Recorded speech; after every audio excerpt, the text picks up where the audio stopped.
শিশির বাবুর বোধগম্য হয়েছে, তিনি সিনিয়র সিটিজেন, প্রায় ৮২-র উপর বয়স। তিনাকে আমি ব্যক্তিগতভাবে অত্যন্ত শ্রদ্ধা করি, একজন শ্রদ্ধা পাত্র, উনি শ্রদ্ধা ব্যক্তি। তো তিনি যেটা বলেছেন, তিনার কথার কোনো বিরোধিতা আমি করছি না।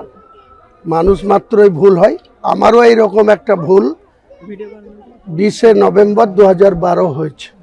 এই মমতা বন্দ্যোপাধ্যায়ের উপরে ভরসা করে কংগ্রেসের বিধায়ক পদ ত্যাগ করে সেদিন ওনার কথার উপরে 12/11/2012 সোমবার রাইটার্সে উনি যেসব কথা বলেছিলেন একবারে মিথ্যাবাদী।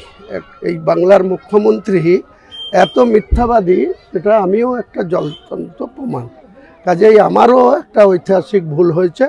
আগামী দিনে সেইটার যাতে প্রায়শ্চিত্ত করা যায়, তার জন্য আগামী দিনে আমি সেই ভুল সংশোধন এবং মানুষের কাছে আমার যে 20শে নভেম্বর 2012 যে কংগ্রেসের বিধায়ক পদ রিজাইন দিয়ে যে তৃণমূলে যোগদান করেছিলাম, সেটার জন্য আগামী দিনে আমি প্রায়শ্চিত্ত করব।